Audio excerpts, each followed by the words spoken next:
Trade wars and geopolitical tensions have turned up the heat on doing business across cultures. While the world seems to be organizing itself into clusters that increasingly refuse to talk to each other, international business people still have to get results through investment, teams, supply chains that span across countries and continents, and they have to work with people who belong to these different clusters. So in one of my recent free webinars, we started talking about how can international business leaders develop the intercultural skills necessary to be able to deliver those results across cultural barriers. And one of the topics that came up is how executive coaching can help develop these intercultural skills. And some of the questions were quite interesting because people started asking, Gabor, do you think it's even possible to develop and improve intercultural skills, intercultural agility for business leaders through coaching? And one of my first questions was, why not? So today we are going to look at what are some of the reasons that people thought that makes them doubt whether it's possible for a leader to develop the necessary intercultural skills, some of the challenges of developing these skills, because there are many, but also some of the ways that executive coaches specialized in intercultural skills like myself can help leaders develop the necessary skills, and finally, a couple of examples from my experience. My name is Gabor Holch, intercultural leadership coach, trainer, consultant, author, and speaker. And for the last 25 years, I have helped international business leaders work better, more constructively, more successfully across East and West. So as I said, one of the first questions I asked in this free webinar that I'm summarizing in this video is, why wouldn't you be able to develop intercultural skills as a leader through executive coaching?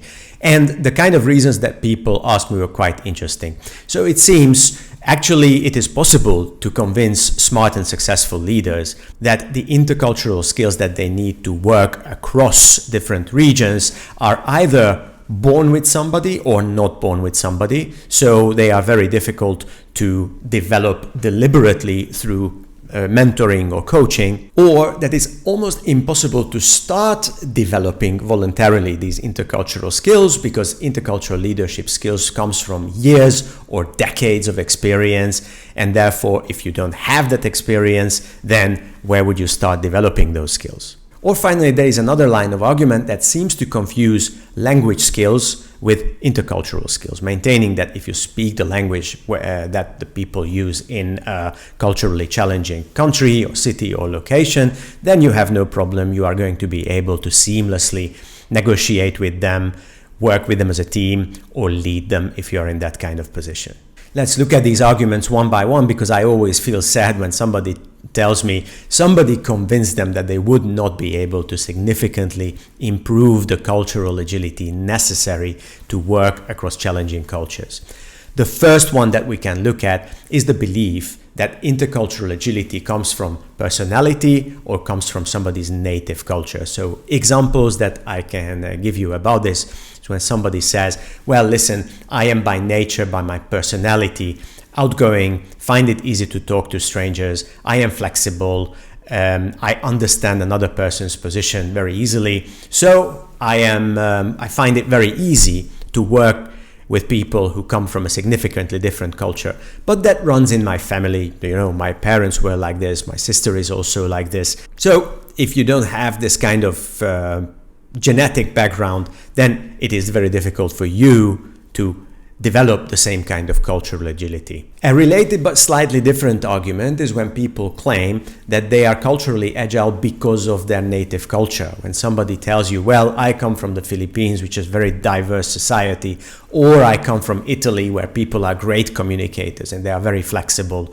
So I am naturally good at working with people from a significantly different culture and get results without, let's say, undermining trust or making cultural mistakes. The weakness of this argument is that a set of abilities, or even you can call them talents, is an advantage in one society but can be a disadvantage in another society. So let's say if somebody is naturally outgoing and high energy and a great talker, It is definitely an advantage when they have to work in a place like Lisbon or Mexico City or even Shanghai, where people are fairly outgoing and there is a lot of them in a relatively small place.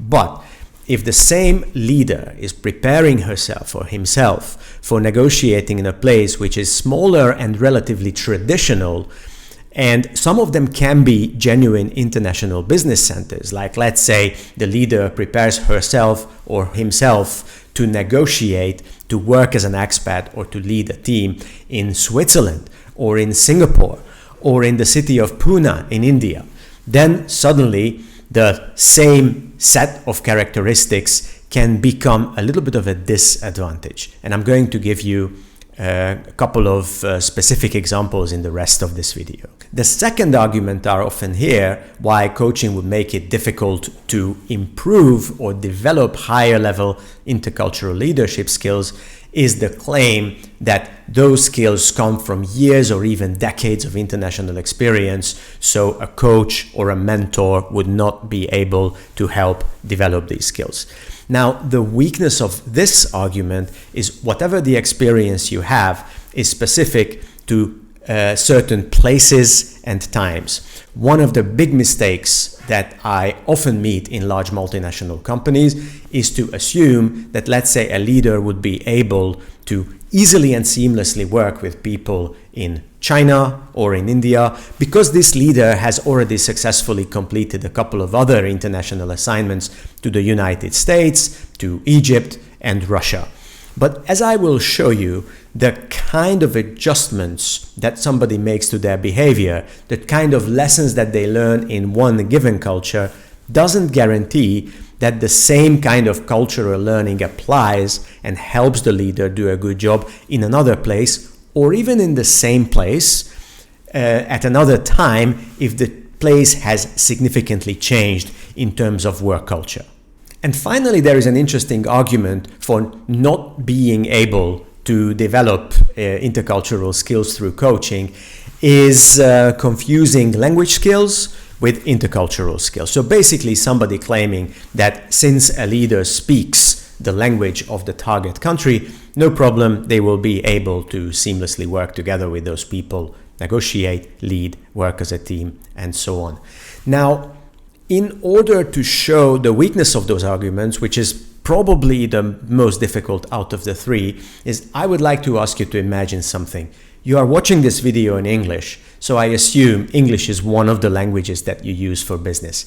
Now, recall people that you met whose English was fluent, but culturally their behavior in business was still quite unpredictable and sometimes a little bit weird. You will immediately see that a shared language is not really the same as speaking the same language of culture, so to speak. Especially, there are some very characteristic cultures, and I will show you in a couple of minutes why, so like Russia, like Japan, like France, where people can learn perfectly fluent English, but when they negotiate with people from the opposite kind of culture, I'm going to elaborate on that as well, there are still going to be culture clashes and misunderstandings. Or if you want, you can add to it that there are culture gaps and culture clashes even between native speakers of English. So if you have ever heard, let's say, people in California talk about people in Scotland or Australia, or you saw a meeting between people who are all native speakers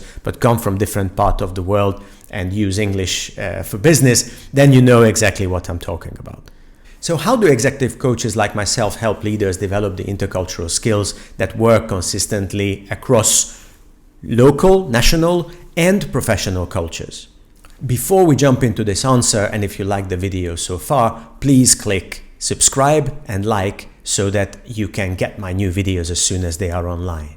And now let's see how executive coaches specialized in intercultural skills like myself help leaders work across places with very different cultures despite the culture shock that they will inevitably experience while they are negotiating, leading teams, or working as a team. Now, one thing you should know is how much of executive coaching actually consists of understanding the difference, helping leaders understand the difference between elements of their behavior they cannot change and those that they can. In this specific case, elements of behavior in an unfamiliar culture that we cannot change, like our personality or that come from our personal history, and elements or influences in our behavior that we can change, such as our communication skills, our teamwork skills, our leadership skills, and our future experience, our future habits, consistently applying those skills at work.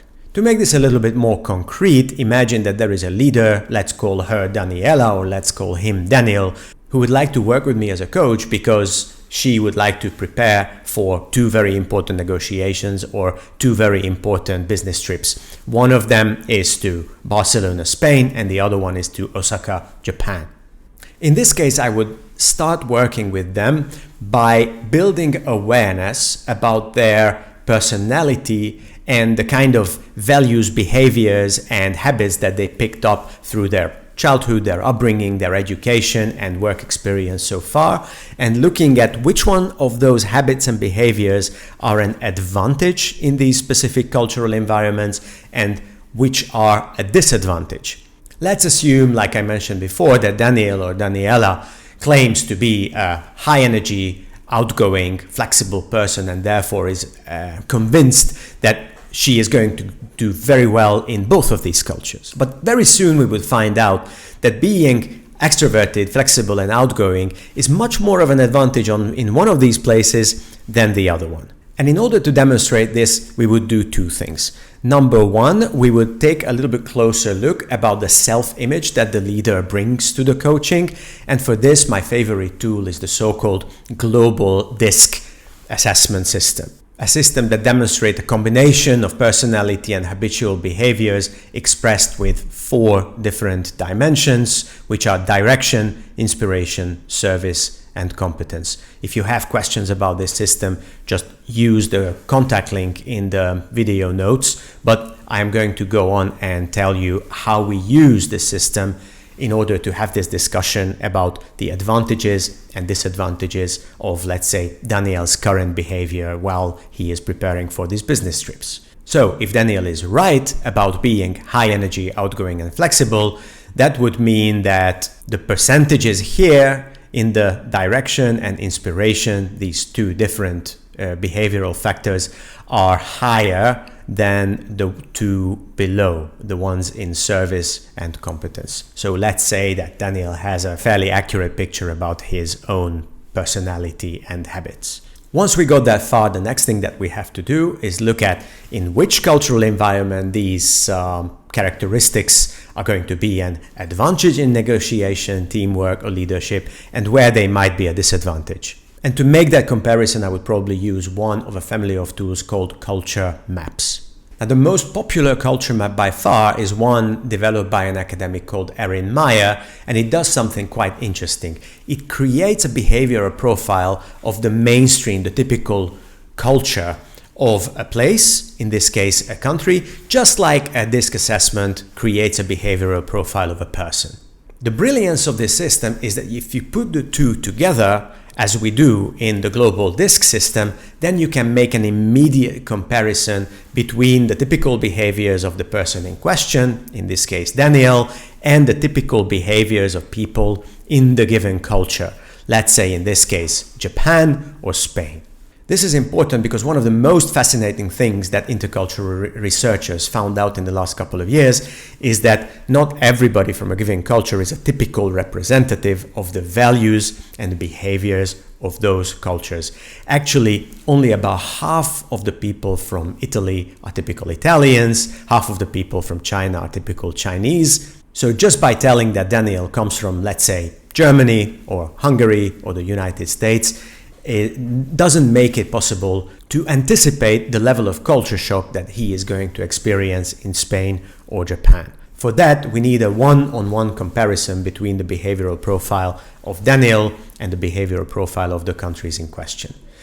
Now, one of the questions you might ask me is, can we have this kind of coaching conversation without a tool like Global DISC? And the answer is yes, absolutely you can.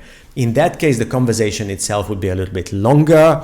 You have to choose the questions that you ask Daniel a little bit more carefully. It is a little bit less accurate, but ultimately just as helpful. Once we got this far, one of the conclusions we are going to discuss with Daniel is that when we compare his behavioral profile with the behavioral profile of Spain and Japan respectively, his behavioral profile is going to cause a much bigger culture shock with the culture of Japan than with the culture of Spain. You see, Erin Meyer's culture map works a little bit as if these country flags were pins in a pinboard, and we try to stretch rubber bands across the two countries in question. So for example, if Daniel comes from Germany, then we would stretch a rubber band first between Germany and Spain, and then we would try to do the same thing between Germany and Japan. The farther you have to stretch the rubber band, the bigger the culture shock and the bigger the disruption to the successful communication, teamwork, and leadership practices of the manager in question. So at this point, what we would have found out with Daniel is, while being high energy, outgoing, and flexible is a distinctive advantage over other German people, and he might prepare himself in Barcelona to negotiate, work with others, or lead fairly naturally without adjusting his way of working too much. In Osaka, Japan, which is first a Japanese city and then a relatively traditional city even within Japan, these characteristics are going to be a distinctive disadvantage. In this case, Daniel would have to prepare himself for having to listen more, expressing counter opinions in a more polite, more indirect, more conflict avoiding way, and being more consistent, working in a much less flexible environment than he feels comfortable. This kind of consistent comparison between the behavioral profile of the person, the manager who participates in the coaching, and the target country is very important for two reasons.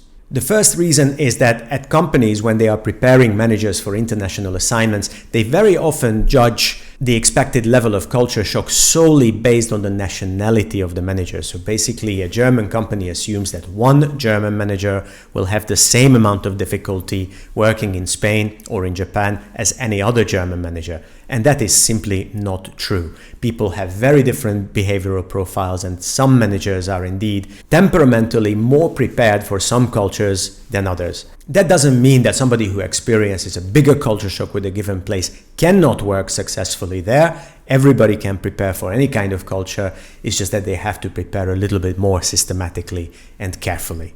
The other reason why this is very important is that we very often forget that places change over time. Now, for example, I lived in China, mostly in Shanghai, for a very long time between 2002 and 2022. And I worked with a lot of managers who worked in Shanghai for a while, then left for a couple of years, they came back again. Or they visited Shanghai for an important negotiation in one given year, and then they came back again in 5 or 6 years. And one of the things that they noticed is that the lessons they learned about working across their own culture and the local Chinese or Shanghainese or Southern Chinese culture have changed significantly over a couple of years. Now, of course, one of the reasons for this is China is a society that changes very fast, but that's exactly why it's a great example. Societies change, cultural values change. So if we work with a society or with a culture over a long period of time, we have to relearn the cultural behaviors if we want to successfully work with the next generation of managers, of clients, of suppliers, or investors in that country. So there are a couple of practical lessons that you can use if you prepare yourself for an international assignment, or let's say you are an executive or a human resources manager whose job includes preparing others for these kind of assignments. One is your personality or your nationality, your national culture doesn't determine how you will relate to another culture where you are going to work or where you are going to negotiate. Another one is just because you are well prepared for one society, for one culture, it doesn't mean you are just as well prepared for another. Especially if you have experience in many countries, sometimes you forget that each new culture is going to present a new kind of challenge. And finally, if you have worked with an international culture, a challenging culture at one point, and then you are going to reconnect with it many years afterwards, please remember that the social norms, the habits there might have changed since you last learned your cultural lessons. If you have specific questions about this or you would like to work with me as a coach, please check the show notes where you are going to find my coaching link. You are going to find a contact link where you can send me a message, and you can find a link where you can schedule a free short call with me, and then we can discuss any of the questions that you might have. In the meantime, let's see what is the intercultural leadership tool that I recommend the most to develop the kind of skills that we are talking about in this video. The best reference I can give you if you want to improve your intercultural leadership skills with a coach or even without a coach, or even sometimes people use artificial intelligence, AI tools to self-coach themselves in intercultural leadership skills, is the family of tools we call culture maps, and you can start with Erin Meyer's book, The Culture Map. It is an excellent reference where you can both understand the basics of how we assess, how we measure, how we compare individual behavior with cultural behavior, and it gives you the first very important tool, which is Erin Meyer's culture map itself, that helps you compare cultures in this kind of two-dimensional space. And once you compare two cultures in Erin Meyer's culture map, it's very difficult to forget where they were, so you are going to basically remember for the rest of your life. Please find the link to Erin Meyer's book, The Culture Map, in the show notes. And again, if you have questions, just let me know. I hope today's video was enjoyable and useful. Doing business across cultures is a fascinating thing. It can be very, very enjoyable if you are well prepared, even in today's difficult atmosphere of clusterization and polarization. Those people who can play this bridging role can both deliver a lot of value for themselves and for their companies, and frankly, they can have a lot of fun. So I hope you will embark on this journey, and I really hope that you will reach out to me with your questions about this topic, about your intercultural leadership journey, or about topics that you would like to see in these videos. Don't forget to like and subscribe. I would really like to see my new videos as soon as they come out. Message me, schedule a free call, or if you want to go a little bit deeper and want to work with me as a coach or a trainer or advisor, you are going to find the links in the show notes as well. Find me online and drop me a line. Thank you very much.